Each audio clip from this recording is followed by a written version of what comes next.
Kun sagantaa BBC Afaan Oromooti. Nu waliin tura.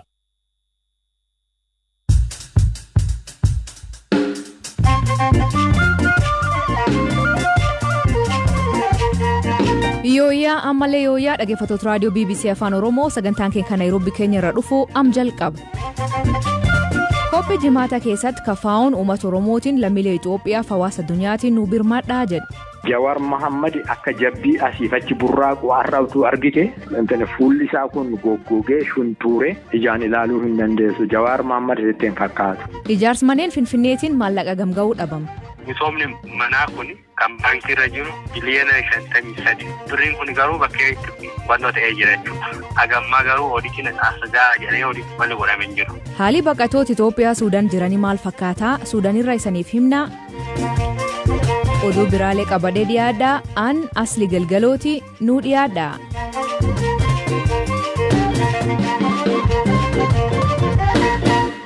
Dhaggeeffattootteen oduuteen jalqabaan guyyaa 100 eegii waraanii naannoo Tigraayitti eegal. Torbaan 3 eegii waraanii jalqabee mootummaa magaalota hedduu to'atee TPLF lafa kaasee injifannoo labse.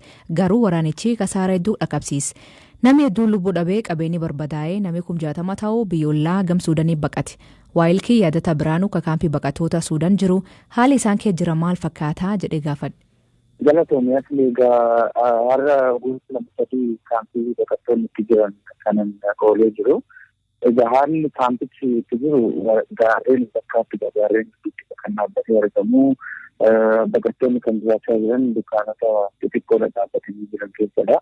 Dhiyeessiin qorichaa akka hin jirredha kan isaan dubbatanii ammallee sodaan isaan keessaa hin baane waan ta'e taane jedhanii sodaatu ofirra ilaalaadha kan jiraatan akkan hubadheessa. Kanaan ala gargaarsi haga danda'ameen isaan bira gahaa jiraachuu isaan illee dubbatu.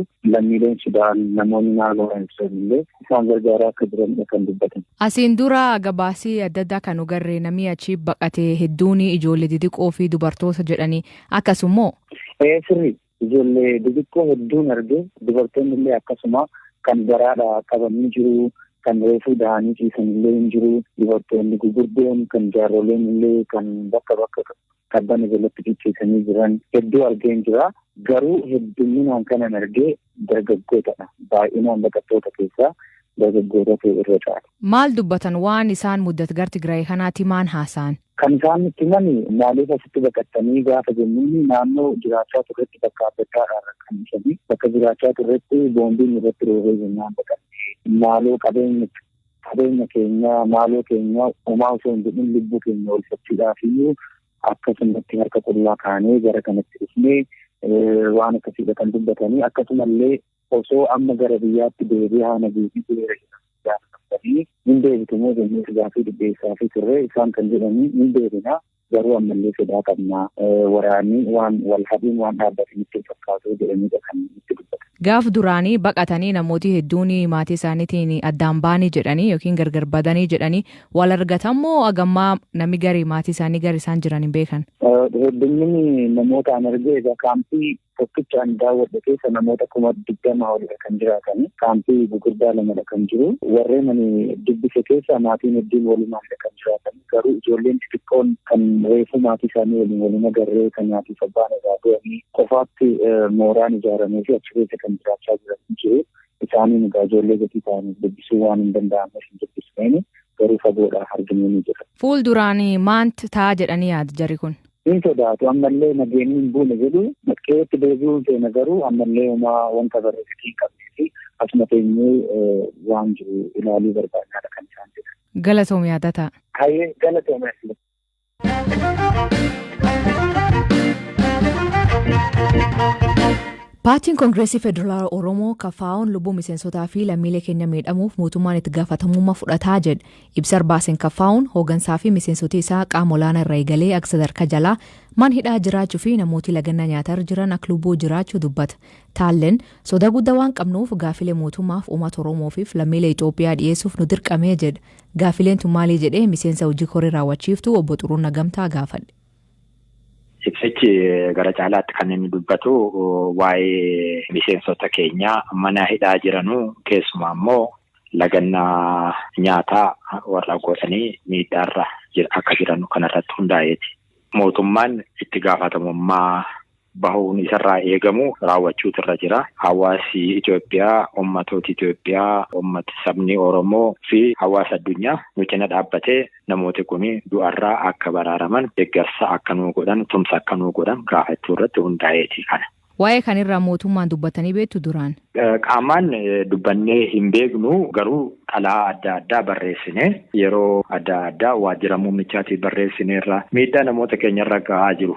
Miidiyaa adda addaatiin gaafanneerra. Kanaaf beekamtii kanaa qabu jechuudha. Karaa biraatiin immoo to'annoo isaanii jala waan jiranuuf dhimma kana beeku jenneetu amanna. Kanaaf itti gaafatamummaa caalmaa kan isaan irraa eegamu yakka tokkollee akka amantaa keenyaatti yakka tokkollee utuu hin raawwatin calluma jedhanii maqaa isaanii xureessanii himatanii waan jiranuuf itti gaafatamummaan isaa dachaadha jenneetu ibsa kana baasuu dandeenyeerra. Gaaffii san gaafatanirra mootummaan deebisanii kennee beekaa? Deebii nuu kennee hin beeku. Gaaffii mootummaan kun nuu deebisa jenneetu eegaa hin jirru al tokko akkuma nurraa haa ba'u jenneetu mootummaa kanaaf gaaffii dhiyeessina malee gaaffii nuu deebisa jennee miti yookaan deebise immoo gaaffii quubsaa nuu deebisa jennee miti addunyaatti jechuu keenya. Torbaan lama ol eegii isaan laganna nyaataa eegalanii haalli isaan keessa jiran maal fakkaatu hubattanii? Yeroo ammaa kana haalli isaan keessa jiranu nyaata nyaachuu utuu hin ta'in dhukkubsataa ta'aniiru. Namoota isaan gaafachuudhaaf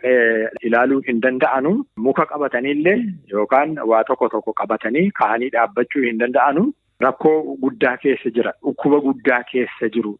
Iji isaanii arguu dadhabeera. Gurri isaanii dhaga'uu dadhabeera. Namooti kun dhukkubsataniiru. Jawaar Mohammad akka jabbii asiif achi burraaqu har'a utuu argite fuulli isaa kun goggogee shuntuure. Ijaan ilaaluu hin dandeessu. Jawaar Mohammad ittiin fakkaatu. Sagalee isaa hin jiru. Hamzaa Booranaa inni akkana burraaqee nama kolfisiisee taphachiisee hojii hojjechuu danda'u har'a hin jiran. Baay'ee nu gaddisiisee jira. Kanaafiyyuu dirmannaa mootummaa barbaanne, dirmannaa hawaasa addunyaa barbaanne, dirmannaa ummatoota Itoophiyaa hundumaa barbaanne. Namooti kun dirmannaan godhamee fi baraaramuu baatan. Mootummaan kun seenaanis haa ta'u seeraan gaafatamuu akka danda'u guyyaa tokko gaafatamuu akka danda'u jara murree dubbachuudhaaf dandeenyeerra. Kaayoon itti aantu maal jettanii yaaddu? Akka nu ilaallutti sodaadhaaf yaaddoodha. Biyya kana keessatti walitti bu'iinsi babal'ataa dhufaa laata.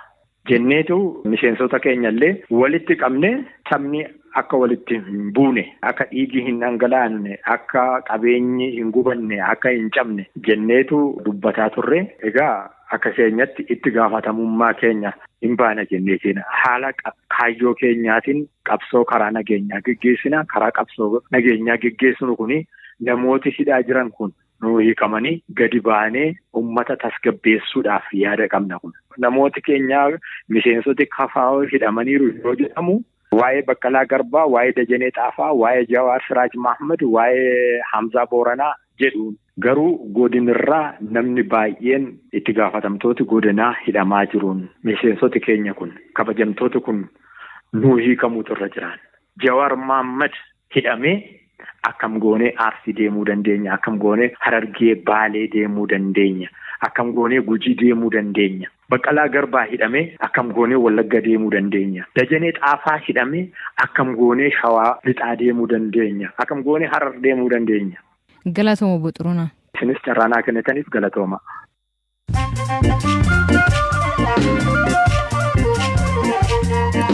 Dhaggeeffattoonni amma oduu gaggabaaboo addunyaa isaanii dhiyeessina. Jalqabaan Dimookiraatoonni Tiraamp balleessaa itti muranuu baannaan hamma korkaasuu malaa jedhan. Dhiifamaa Dimookiraatoonni Tiraamp balleessaa itti muramuu baannaan akka korkaasuu malaa jedhan. Ogeeyyiin seeraa himata dhiyeessaniin Tiraamp jeequmsa uumamu waliin hidhata qabaachuu haasan. Hokkarri dabree kaapitooliitti uumame miidhaa yeroo dheeraaf qabaachuu danda'a jedhan. Chaayinaan miidiyaa BBC World News biyya isaaniitti akka hin tamsaasne dhowwuu beeksifte. Chaayinaan waa'ee kooronaavaayirasii fi qabiinsa hamaa sabuuyigaa irratti sababa hojjetameef BBC qeeqxe. BBC murtoo kanaan muufachuu ibse. Pireezidantiin Ameerikaa Joo Baayiden mallaqa Doonaald Tiraamp ijaarsa dallaa daangaatti fayyadamaa ture haaqe. Baayiden kaajajii kanaan dura sirrii mitii jedhu tarkaanfiiwwan Tiraamp hedduu haaqe ture. Torbaan dabree maatii godaantootaa kan bulchiinsa Tiraamp addaan qoodaman walitti deebisuu ajaja baase. Miseensoti paarlaamaa Miyaanmaar 300 UN sarbama mirga namoomaa qorachuu qabdii jedhe. Xalayaa dhaabbatichaa barreessin waraanni Miyaanmaar namoota fonqolcha mootummaa mormuu qawween haadhu dubbata. Eegii dhowwameellee hiriirri ba'umaa jira. Sirna Awwaaj Pireezidantii Afrikaa Kibbaa ka duraan Nelson Mandela hordofee nam 15 hidhame. Namni kunneen himannaa malaamaltummaa wal qabatu irratti himatamu. Abbaan alangaa mallaqa doolaara 700 waliin dha'ee jedhee jarkan himannaa irraa ban. Dhukkubii Eboolaa Koongoo deebi'ee nam 3 irratti argamee jedhan. Namoota jar kanaan walitti dhufeen qabu barbaadu jiran. Kun marroo 12ffaa ka dhukkubii Koongoo jalqabe.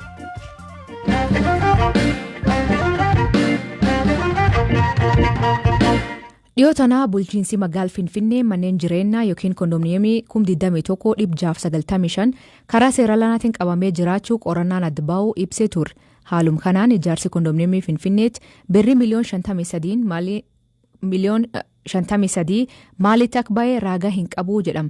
Dhimkaan ka qorataa ture Hayyoot Yuunivarsiitii Meetiroopoolitaanii qoranichi maalfaa ilaalee Bizuwar Qolaanaa Yuunivarsiitichaatti barsiisa misooma magaalaa Dr. Tulluu dubbis. Misoomni manaa kuni kan baankiirra jiru biliyoona 53. Mana tokko ijaaramee gaggeeffamee yoo gara jiraachuu darbe misooma manaatirraa maaltu idaan kun irraa kaa ture. Manichi birriin kun garuu bakka itti wannoo ta'ee jira jechuudha. Hagammaa garuu ooditiin asgaa jedhee ooditiin wanni godhamee hin jiru. Haalli ijaarsaa kontiraaktara filachuu irratti, gorsaa filachuu irratti, meeshaa ijaarsaaf dhufu seeran hojiirra oolchuu irratti. Kuni mataa isaatiin disorgaanaayizii ta'e ooditarri federaalaa akkoo galeetti ooditii ta'uu hin danda'u jedhee keessaa ba'e. Kan jechuun maayichi ragaan qabu jechuudha. Ooditiin ta'achuun koo ragaan qabu jechuudha. Ragaan qabu jechuun maayinni hojiin kun hojjetamaa ture itti yaadameetti ragaanis badeera.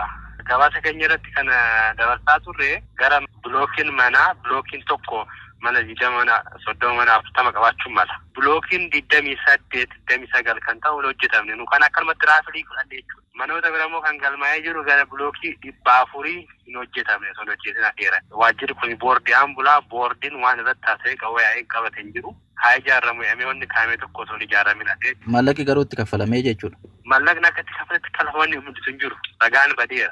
Akka inni waan hin hojjetaminiif immoo boordiin yookaan immoo maanajimentiin qawwee keessaa baasuu qaban ta'ee kontiraaktamatti kenname. Kanaaf wanni kun amma gaaffiin kun hin mul'ata. By default garam deema amma manni kun qilleensa irratti waa ta'ee jechuutti deema. Oodiitiinis maal jedhee qarshii ittiin kaffalamne jennee dhiisuu hin dandeenye. 2008 irraa qabanii hagammaa oodiitii qo'atu turanidha. Waan argatan hin qabu garuu. Ittiin kaffalame jechuu hin dandeessu. Itti kaffalame jechuun immoo ragaan hin jiru.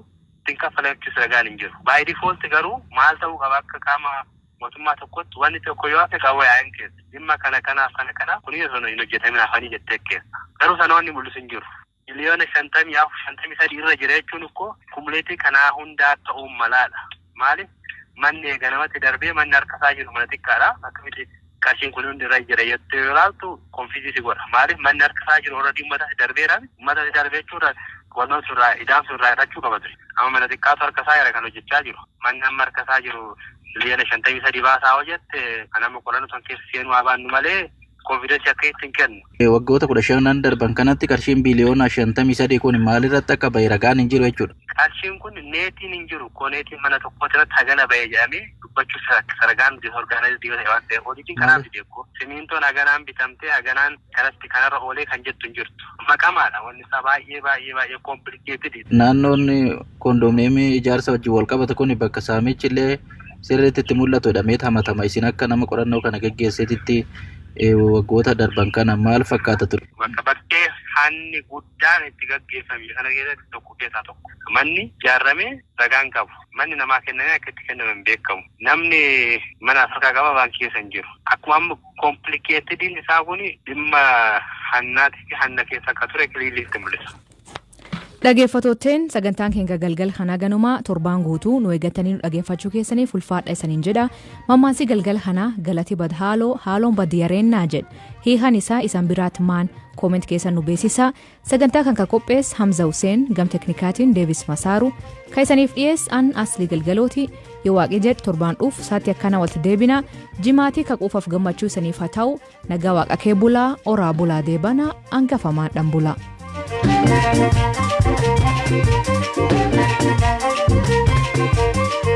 Thank you.